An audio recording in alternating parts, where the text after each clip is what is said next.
على رسوله الكريم أما بعد فأعوذ بالله من الشيطان الرجيم بسم الله الرحمن الرحيم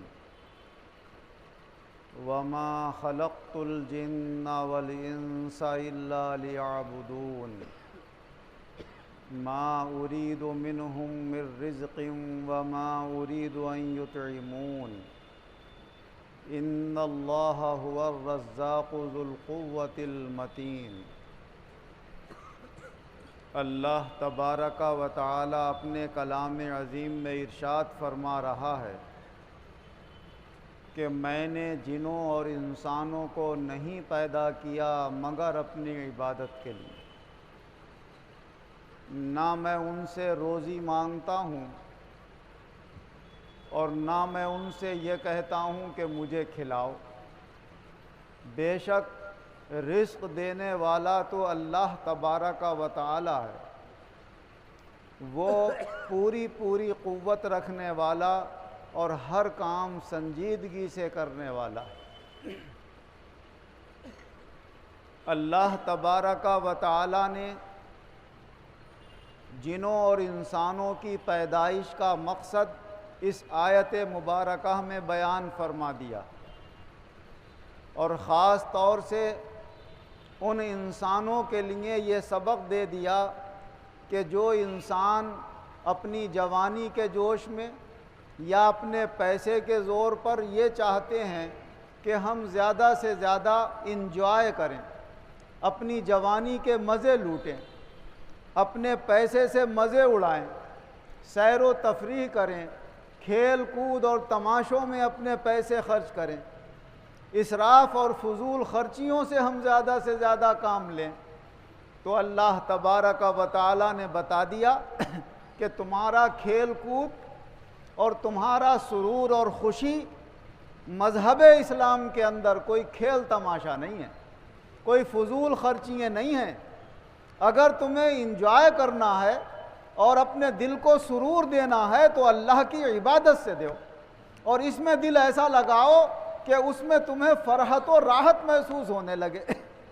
اور اس کو اپنی خوشی کا ذریعہ بناؤ۔ اسی لیے جب ہر قوم اور ہر مذہب میں خوشی کے دن آتے ہیں تو گانے بجانے ہوتے ہیں، کھیل کود اور تماشے ہوتے ہیں، اور جب مذہب اسلام میں خوشی کا دن آتا ہے تو اللہ تعالیٰ فرماتا ہے کہ اور میری عبادت کرو۔ حضور نبی اکرم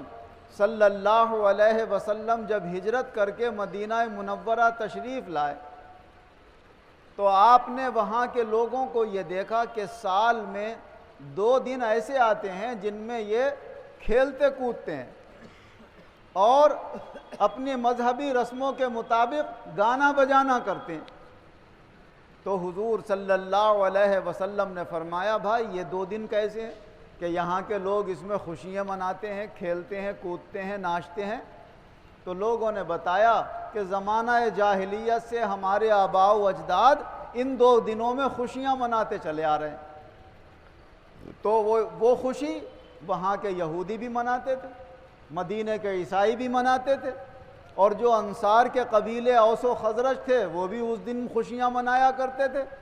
بہت سے لوگوں نے اسلام قبول کر لیا تو ان میں بھی وہ رسم قائم رہی جو آباء و اجداد سے چلی آ رہی تھی۔ ان دنوں میں سے ایک دن کا نام ہے نیروز اور ایک کا نام ہے مہرجان۔ تو یہ نیروز اور مہرجان کی خوشیاں منایا کرتے تھے۔ حضور نبی اکرم صلی اللہ علیہ وسلم نے فرمایا کہ اب جو اسلام لے آئے اور مسلمان ہو گئے اب ان کو ان دنوں میں خوشیاں منانے کی ضرورت نہیں ہے، اللہ نے ان کے بدلے 2 دن ہمیں اور عطا فرما دیے، ایک چھوٹی عید کا اور ایک بڑی عید کا، عید الفطر اور عید الاضحیٰ۔ فرمایا یہ ہے تمہاری خوشی کا دن۔ کیا خوشی منانا ہے اس دن؟ غسل کرنا ہے، صاف ستھرے کپڑے پہننا ہے، خوشبو لگانا ہے، اور سب مل کے ایک میدان میں جا کر اپنے مولا کو یاد کرنا ہے اور اس کے سامنے سربہ سجود ہونا ہے۔ اور اس کی عبادت کے ذریعے سے اپنے دلوں کو سکون اور اطمینان دینا ہے۔ خوشی خوشی اللہ کا نام لیتے ہوئے جائیں، تکبیر پڑھتے ہوئے جائیں، اللہ اکبر لا الہ الا اللہ اللہ اکبر وللہ الحمد۔ یہ فرحت و راحت صرف ظاہر میں نہیں ہوتی، بلکہ اس سے روح مطمئن ہوتی ہے اور اس سے دل کو خوشی حاصل ہوتی ہے۔ جو ایمان والے ہیں وہ اس کی فرحت، راحت اور سرور کو محسوس کرتے ہیں، اور پھر وہاں جا کر عید کی نماز ادا کریں۔ عید کی نماز حضور نبی اکرم صلی اللہ علیہ وسلم نے ہمیشہ عیدگاہ میں جا کر ادا فرمائی۔ امام اعظم ابو حنیفہ رحمۃ اللہ علیہ فرماتے ہیں کہ عید کی نماز پڑھنا ہر مسلمان عاقل و بالغ کے اوپر واجب ہے، اور اس کا خطبہ سننا سنت ہے۔ واجب کہتے ہیں جو عمل میں تقریباً فرض کے برابر ہوتا ہے، اور سنت مؤکدہ جو ہے وہ بھی تقریباً عمل میں واجب کے برابر ہوتی ہے۔ تو اس لحاظ سے یہ دونوں چیزیں بڑی اہم اور ضروری ہیں۔ اور اس دن حضور نبی اکرم صلی اللہ علیہ وسلم نے کچھ سنت طریقے بھی مسلمانوں کو بتائے۔ حضور صلی اللہ علیہ وسلم جب عید الفطر کی نماز پڑھنے کے لیے گھر سے تشریف لے جاتے، جو رمضان المبارک کے بعد آتی ہے، جسے ہم چھوٹی عید کہتے ہیں، تو آپ پہلے کچھ نہ کچھ کھا لیا کرتے تھے۔ کھجوریں کھا لی، تھوڑا سا پانی اوپر سے پی لیا، تو پہلے کھاتے تھے پھر جا کر نماز پڑھتے تھے۔ اور عید الاضحیٰ کے موقع پر، جسے ہم بڑی عید کہتے ہیں، پہلے حضور صلی اللہ علیہ وسلم جا کر نماز ادا فرماتے تھے اور پھر بعد کو آ کر کچھ نہ کچھ کھایا کرتے تھے۔ تو چھوٹی عید میں پہلے کھانا اور بعد کو عید کی نماز پڑھنا، یہ حضور کی سنت ہو گئی۔ اور بڑی عید میں پہلے جا کر نماز پڑھنا، پھر بعد میں آ کر کچھ ناشتہ کرنا اور کھانا، یہ بھی حضور صلی اللہ علیہ وسلم کی سنت ہو گئی۔ حضرت ابو ہریرہ رضی اللہ عنہ روایت کرتے ہیں کہ حضور صلی اللہ علیہ وسلم جب عید کی نماز کے لیے تشریف لے جاتے تو جس راستے سے جاتے تھے اس راستے سے واپس نہیں آتے تھے، ایک راستے سے جاتے تھے اور دوسرے راستے سے واپس آیا کرتے تھے۔ اور یہ بھی روایت حضرت ابو ہریرہ رضی اللہ عنہ سے ہی ہے کہ جب ایک مرتبہ عید کے موقع پر بارش ہو گئی تو حضور صلی اللہ علیہ وسلم نے عید کی نماز مسجد میں ادا کرائی۔ تو اس سے یہ معلوم ہوا کہ مسجدوں کے اندر عید کی نماز پڑھنا بحالت مجبوری اور بحالت ضرورت ہے، اور اگر کوئی ضرورت نہیں ہے، کوئی مجبوری اور کمزوری نہیں ہے، تو سنت یہی ہے کہ عیدگاہ میں جا کر نماز ادا کی جائے۔ اب جب عید الاضحیٰ کا موقع آتا ہے تو اس میں بہت سارے لوگوں کی یہ ضرورت ہو جاتی ہے کہ بھائی ہمیں قربانی جلدی کرنا ہے، نماز سے جلدی فارغ ہو جائیں تو جلدی قربانی کر لیں گے۔ ہم نے اس سے کہہ دیا ہے، قصائی سے کہہ دیا بھائی جلدی آ جائیے ہمارے یہاں، اسے 10 جگہ اور کرنا ہوتی ہیں تو کہتا بھائی صبح ہی رکھ لو، جلدی سے جلدی میں تمہارے یہاں کر کے دوسری جگہ چلا جاؤں گا۔ تو چلو بھائی عید الاضحیٰ میں یہ ضرورت سمجھ لی، اس لحاظ سے مسجدوں میں اول وقت میں نماز ادا کر کے لوگ اپنی قربانی ادا کر لیتے ہیں۔ لیکن اگر کسی کو اس طرح قربانی کرنا نہیں ہے اور اس میں طاقت اور ہمت بھی ہے عیدگاہ میں جانے کی، تو اپنا ثواب کم نہیں کرنا چاہیے، عیدگاہ میں جا کر ہی عید کی نماز ادا کرنا چاہیے، ورنہ ہو مسجدوں کے اندر بھی جائے گی عید کی نماز۔ حضور نبی اکرم صلی اللہ علیہ وسلم نے جب یہ عید کی نمازیں ادا فرمائیں تو اس دن عید کی نمازوں کے لیے نہ اذان ہوتی ہے نہ اقامت ہوتی ہے،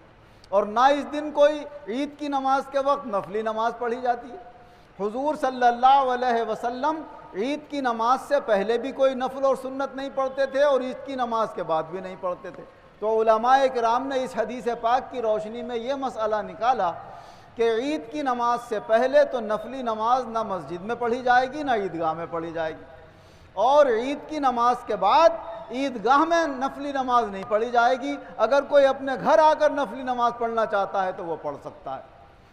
اور ایک راستے سے ہم جائیں اور یہ تکبیر پڑھتے ہوئے جائیں، اللہ اکبر لا الہ الا اللہ واللہ اکبر وللہ الحمد۔ اور اگر کسی عیدگاہ کے 2 راستے ہوں تو دوسرے راستے سے واپس آئیں اور اس سنت پہ بھی عمل کریں، اور اسی طرح تکبیر پڑھتے ہوئے واپس آئیں، اللہ اکبر لا الہ الا اللہ واللہ اکبر وللہ الحمد۔ اسے تکبیر تشریق بھی کہتے ہیں۔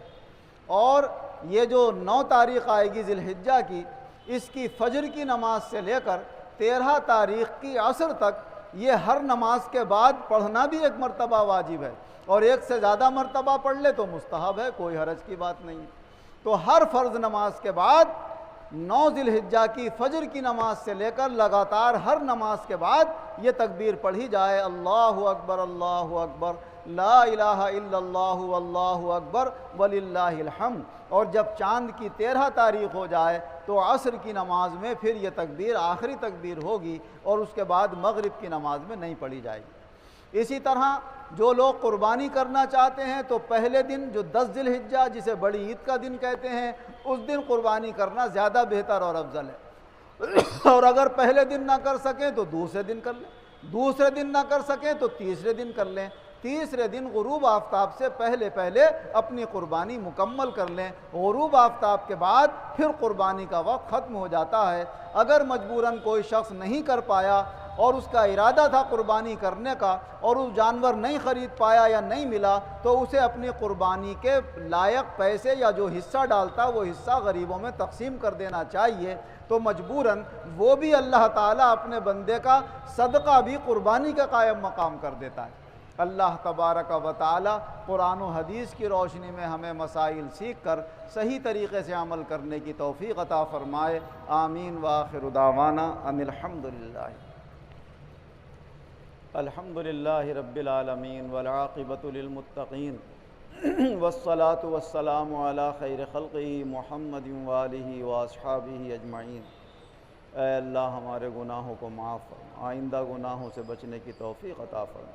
سب کے گھروں میں چین سکون اطمینان قائم فرما، جو بیمار ہیں مولا انہیں شفا عطا فرما، جو قرض دار ہیں انہیں قرضوں سے نجات عطا فرما، جو بے روزگار ہیں انہیں اچھے روزگار عطا فرما، جو برسر روزگار ہیں ان کے روزگاروں میں خیر و برکت اور ترقیاں عطا فرما،